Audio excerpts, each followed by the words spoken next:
Hi friends, இன்றைக்கி நம்ம Kerala style onion egg roast பண்ண போகிறோம். அதுக்கு ஒரு கடாய் அடுப்பில் வச்சுட்டு கடாய் காஞ்சதும் தேங்காய் எண்ணெய் ஊற்றிக்கங்க, ஒரு 3 ஸ்பூன்.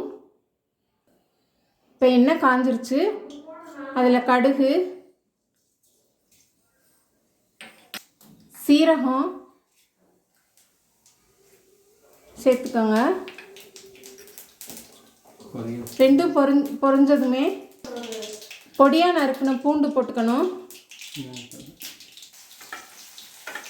ஒரு 3 பல்லு பூண்டு போட்டால் போதும். அதுக்கப்புறம் பச்சை மிளகா, அதுவும் துண்டு துண்டாக நறுக்குனது. ஒரு 2 துண்டு பச்சை மிளகா போட்டால் போதும். போட்டு நல்லா ஃப்ரை பண்ணி விட்டுக்கோங்க. அது ஃப்ரை ஆனதுக்கப்புறம் கொஞ்சோண்டு கருவேப்பிலையை போட்டுக்கோங்க. போட்டு நல்லா வதக்கி விட்டுக்கோங்க. அடுத்தது பெரிய வெங்காயம், ஒரு 7-8 வெங்காயம் கட் பண்ணி வச்சுக்கோங்க. இந்த சைஸு இந்த மாதிரி நீளமாக கட் பண்ணி எடுத்துக்கணும். அதை அதில் போட்டு ஃப்ரை பண்ணி விட்டுக்கோங்க. நல்லா வதங்கணும்.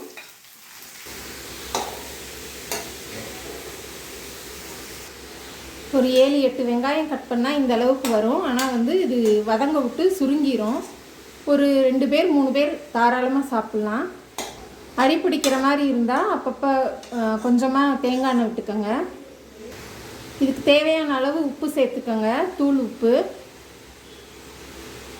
உப்பு சேர்த்து நல்லா வதக்கி விடணும். உப்பு போட்டால் தான் நல்லா வதங்கும்.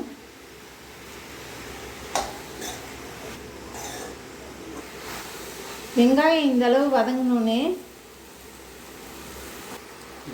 மஞ்சத்தூள் போட்டுக்கோங்க. போட்டு நல்லா பிரட்டி விட்டுக்கோங்க.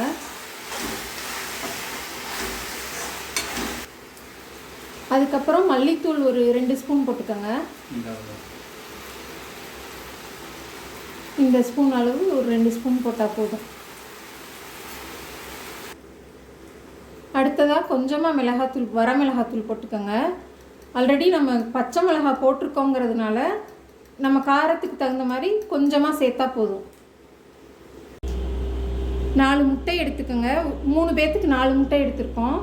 அதை வேக வச்சு ஆறுன விட்டு எடுத்து தோல் உரித்து எடுத்து வச்சுருக்கோம். அதை இந்த மாதிரி நீல வாக்கில் கட் பண்ணிக்கோங்க. வீடியோவில் காட்டுற மாதிரி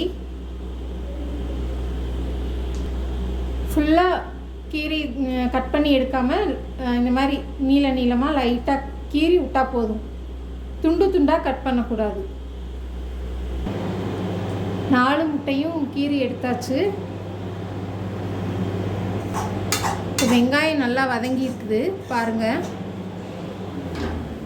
இந்த அளவுக்கு வதங்கணும். அப்பப்போ பெரட்டி விட்டுக்கிட்டே இருக்கணும் வெங்காயத்தை. வெங்காயம் இன்னும் கொஞ்சம் நல்லா வேகிறதுக்காக கொஞ்சமாக தண்ணி தெளிச்சுக்கோங்க. லைட்டாக தெளித்து விட்டால் போதும். தண்ணி தெளித்து நல்லா பெரட்டி விட்டுட்டு அதை ஒரு மூடி போட்டு மூடி விட்டுருங்க. கொஞ்சம் நேரம், ஒரு 3 மினிட்ஸ் மூடி போட்டு வேக விட்டால் போதும். பாருங்கள், வெங்காயம் நல்லா வெந்து வந்துருச்சு. அதை 2 பெரட்டி நம்ம கீறி வச்சுருக்க முட்டைகளை எடுத்து அதில் போட்டுறணும். போட்டதுக்கப்புறமா மறுபடியும் அந்த வெங்காயத்தை அது மேலே போட்டு பெரட்டி விடுங்க. அப்போ தான் அந்த சாரெல்லாம் அதுக்குள்ளே இறங்கும், நல்லா டேஸ்டியாக இருக்கும். ஒரு நிமிஷம் மறுபடியும் மூடி போட்டு அப்படியே அடுப்பில் வச்சுருங்க, ஸ்லோலையே. அவ்வளோதாங்க, நம்ம எக் ரோஸ்ட் ரெடி ஆயிடுச்சு. நம்ம ரெடி பண்ண மசாலாவை ஒரு சர்விங் பவுலுக்கு மாற்றியாச்சு.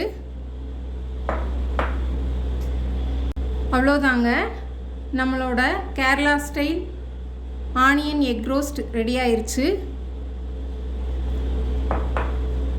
இதை நம்ம சப்பாத்திக்கு பரோட்டாக்கெலாம் சாப்பிட்லாம். அப்புறம் இதில் சமோசாவும் செஞ்சு சாப்பிட்லாம். அதை இன்னொரு வீடியோவில் நான் உங்களுக்கு போடுறேன். இந்த வீடியோ பிடிச்சிருந்துச்சுன்னா உங்கள் ஃப்ரெண்ட்ஸ் அண்ட் ஃபேமிலிக்கு ஷேர் பண்ணுங்கள், லைக் பண்ணுங்கள், கண்டிப்பாக சப்ஸ்கிரைப் பண்ணுங்கள். Thank you friends.